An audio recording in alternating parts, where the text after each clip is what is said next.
Hello students, you have studied yesterday about the energy rich molecule which is produced during the aerobic respiration, that is adenosine triphosphate molecule, that means ATP molecule. And also you have seen how that energy get available to the cell from that ATP molecule. Now before going to see today's part, let's discuss about that energy production. You have studied the energy production through aerobic respiration of carbohydrates. So you have learnt before that the major constituent of our daily diet, that is the carbohydrate, proteins and fats. Yes, among those three parts, the major part of our diet, that is carbohydrate. So during the process of digestion, carbohydrate first of all converts into simpler substance, that is the glucose. And in the first part you have studied the aerobic respiration for the energy production of carbohydrates. तर इथे आपल्या diet मधला major part जो असतो तो carbohydrate असतो. So digestion प्रोसेसमध्ये आधी या कार्बोहायड्रेट कॉम्प्लेक्स न्यूट्रिएंटचं कन्वर्जन ग्लुकोज या सिम्पलर कॉन्स्टिट्युएंटमध्ये होतं. ओके, आणि ग्लुकोजच्या केमिकल फॉर्ममध्ये एनर्जी ही स्टोर्ड असते. सो एरोबिक रेस्पिरेशन दरम्यान त्या ग्लुकोज मॉलिक्यूलचं कंप्लीट ऑक्सिडेशन होतं आणि large amount of energy available होते सेलला. पण आपल्या डाएटमधला मेजर पार्ट असतो तो कार्बोहायड्रेट. तर कार्बोहायड्रेटच्या प्रोसेसमध्ये किंवा एरोबिक रेस्पिरेशन दरम्यान कार्बोहायड्रेटपासून एनर्जी कशी मिळते हे आपण बघितलं. Now let's see, today we are going to discuss about energy production through aerobic respiration of proteins and fats. आता आपल्याला बघायचं आहे की हे जे दुसरे मेन कंपोनंट्स आहेत आपल्या डाएटमधले, प्रोटीन्स आणि फॅट्स म्हणजेच लिपिड्स, तर यापासून एनर्जी कशी अवेलेबल होते सेलला आणि कधी होते. So before going to see, I have told you that the major constituent of our diet, that is the carbohydrate. However, some condition arise sometimes in front of us that during fasting and hunger like conditions there may be insufficient amount of carbohydrate in the body. आता आपल्या रोजच्या daily डाएटमधून carbohydrate हा main proportion आहे आपल्या डाएटमधला. So असं म्हणू शकतो आपण की ग्लुकोजमधूनच आपल्याला जास्ती प्रमाणामध्ये एनर्जी अवेलेबल होते. पण काही वेळेला अशी कंडिशन क्रिएट होते की तेव्हा आपल्या बॉडीमधलं कार्बोहायड्रेटचं प्रोपोर्शन कमी झालेलं असतं. For example during fasting and hunger like condition. म्हणजे काय, फास्टिंग म्हणजे कधीही उपासमार होते किंवा उपवास वगैरे आपण असं म्हणू शकतो तेव्हा, किंवा हंगर म्हणजे प्रचंड भूक लागते तेव्हा.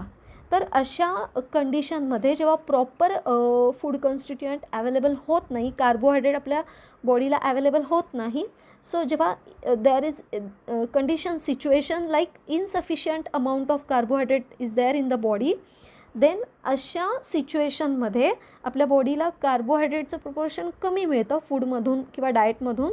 तेव्हा आपली बॉडी काय करते, body get utilize the lipids and proteins for energy production. Now इथे आपण आपल्या बॉडीचा बॅकअप प्लॅन म्हणू शकतो याला. ओके, जेव्हा कार्बोहायड्रेटचं प्रोपोर्शन बॉडीला कमी मिळतं, ओके, सो तेव्हा आपली बॉडी काय करते, फॅट्स जे आपल्या बॉडीमध्ये स्टोअर होतात किंवा प्रोटीन्स याचा यूज करते एनर्जी प्रोडक्शन करता. सो लिपिड्स आणि प्रोटीन्सचा यूज जेव्हा बॉडी एनर्जी प्रोडक्शन करण्याकरता करते, तेव्हा एनर्जी या दोन कॉन्स्टिट्युएंटपासून कशी अवेलेबल होते, let's C.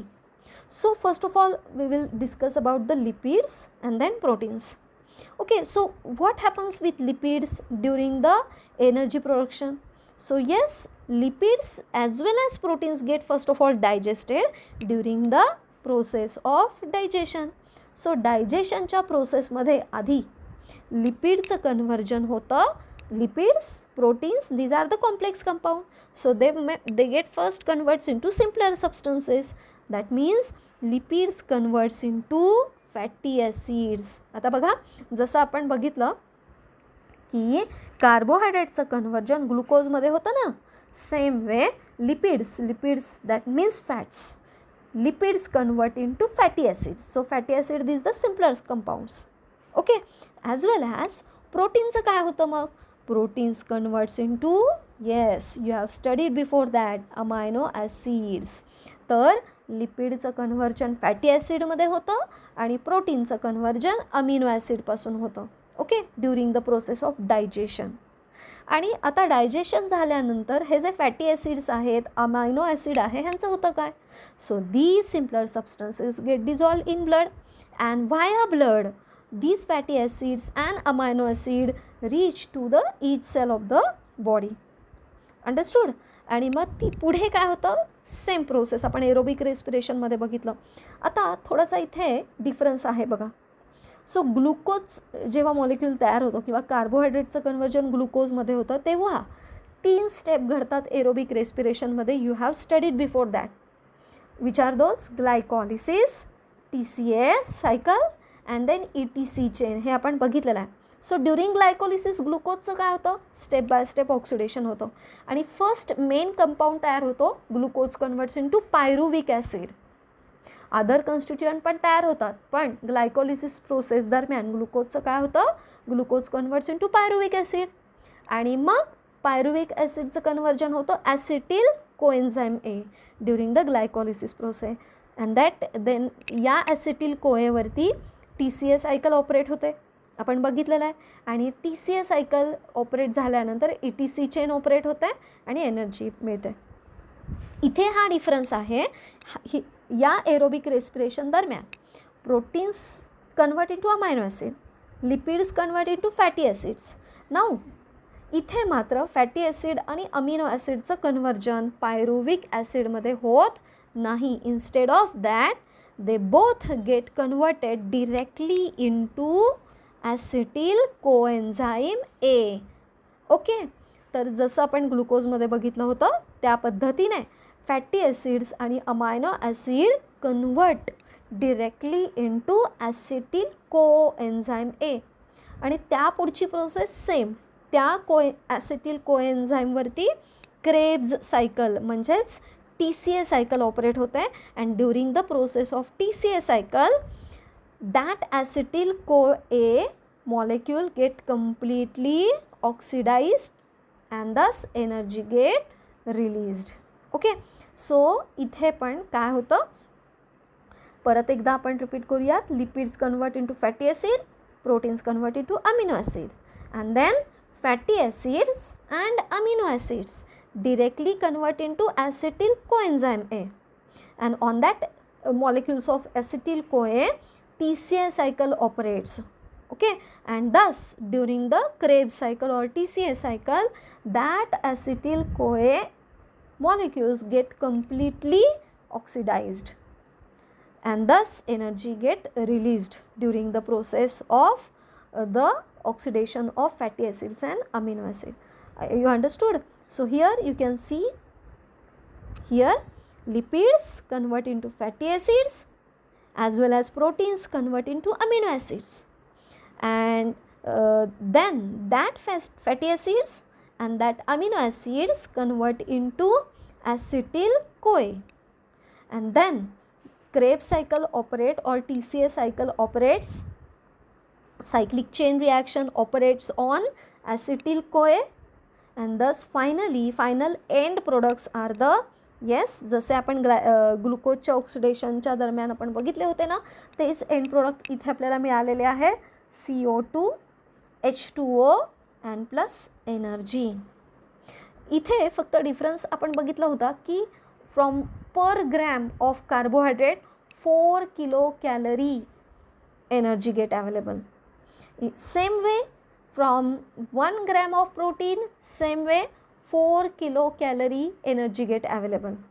However, from per gram of fats किंवा each gram of fat about 9 kilocalorie energy get available. Understood? Okay, so here you can see, so this is very important chart. हा जो इथे तुम्हाला chart दिसतो आहे हा अतिशय महत्त्वाचा, यावरती एक्झाममध्ये डेफिनेटली क्वेश्चन विचारला जातो, just like complete the table or chart. So what is that? The process of energy production through aerobic respiration of carbohydrates, proteins आणि फॅट्स. आता या चार्टमध्ये ही एरोबिक रेस्पिरेशन रिलेटेड हा चार्ट आहे आणि या चार्टमध्ये काय दिलेलं आहे? एनर्जी प्रोडक्शन कधी? During aerobic respiration. पण कार्बोहायड्रेट, प्रोटीन्स आणि फॅट्स या 3 मेजर जे कन्स्टिट्युएंट आहेत आपल्या डाएटमधले, यात लिपिड्स, कार्बोहायड्रेट आणि प्रोटीन्सपासून स्टेप बाय स्टेप एनर्जी कशी रिलीज होते हे आपल्याला एकाच चार्टमध्ये दिलेलं आहे. So this is very important. Here first of all look at here carbohydrate. So what happen with carbohydrate? Carbohydrates वरती ऑपरेट होते एरोबिक रेस्पिरेशन प्रोसेस आणि काय होतं? ग्लायकॉलिसिस होतं. That means first of all glucose get oxidize step by step during glycolysis and then glucose molecule converts into pyruvic acid here, and then that pyruvic acid converts into acetyl CoA, and then the molecules of acetyl CoA enters into the mitochondria, and on that acetyl CoA Krebs cycle operate or cyclic chain reaction operate, and then ETC chain reaction also operate in mitochondria, and thus finally final product of aerobic respiration of carbohydrate, that is CO2, H2O and large amount of energy. So इथे step तुमच्या लक्षात आले असतील. कार्बोहायड्रेटचं conversion होतं ग्लुकोजमध्ये, ग्लुकोजचं ग्लायकॉलिसिस होतं, glycolysis process दरम्यान ग्लुकोजचं step by step oxidation होऊन ग्लुकोज मॉलिक्यूल पायरुविक ॲसिडमध्ये कन्वर्ट होतो. ग्लायकोलिसिस प्रोसेस दरम्यानच त्या पायरुविक ॲसिडचं कन्व्हर्जन होतं acetyl coenzyme A. Now these molecules of acetyl coenzyme A enters into the mitochondria आणि त्या ॲसिटिल कोएवरती सायक्लिक चेन रिॲक्शन ऑपरेट होते आणि ॲसिटिल पार्ट जो आहे ॲसिटिल कोएमधला तो कंप्लीट त्याचं ऑक्सिडेशन होतं आणि त्यानंतर ETC चेन रिॲक्शन दरम्यान इलेक्ट्रॉन ट्रान्सफर होऊन फायनली काय तयार होतात? Final product CO2 it is the waste product get release from the respiratory process. H2O molecule stored होतात in the cell as per requirement and yes 38 ATP मॉलिक्यूलच्या फॉर्ममध्ये large amount of energy release होते एका glucose मॉलिक्यूलच्या ऑक्सिडेशनमुळे.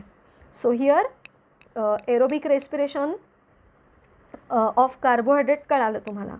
Okay, now what happens with lipids? What happens with proteins? Okay, now during the digestion process lipids that means fats get converted into fatty acids, and then fatty acids get oxidized and directly converts into acetyl CoA. इथे बघा लिपिडचं conversion fatty ॲसिड्समध्ये, fatty ॲसिड्सचं direct conversion होतं acetyl कोएन्झाईममध्ये आणि पुढे same process Krebs cycle, final end product CO2 plus H2O plus energy. Understood? And then what happens with proteins? During the process of digestion proteins converts into amino acid. डायजेशनच्या process दरम्यान प्रोटीनचं breakdown होऊन प्रोटीनचं conversion amino ॲसिडमध्ये होतं आणि amino ॲसिडचं direct conversion होतं ते acetyl कोएन्झाईममध्ये. बघा इथे तुमच्या लक्षात आलं आहे फॅटी ॲसिड आणि अमिनो ॲसिड यांचं पायरुविक ॲसिडमध्ये कन्व्हर्जन न होता fatty acids as well as amino acids directly converts into acetyl CoA and next process same way cyclic chain reaction or Krebs cycle operates on acetyl CoA and final end products CO2, H2O as well as large amount of energy during the aerobic respiration. So I hope you may get understood the whole process of aerobic respiration. Then next part we will discuss about the anaerobic respiration. So what is anaerobic respiration? Respiration occurs in absence of oxygen. Without oxygen जे respiration होतं त्याला anaerobic respiration होतात आणि त्या process दरम्यान सुद्धा energy कशी release होते we will discuss in the next part.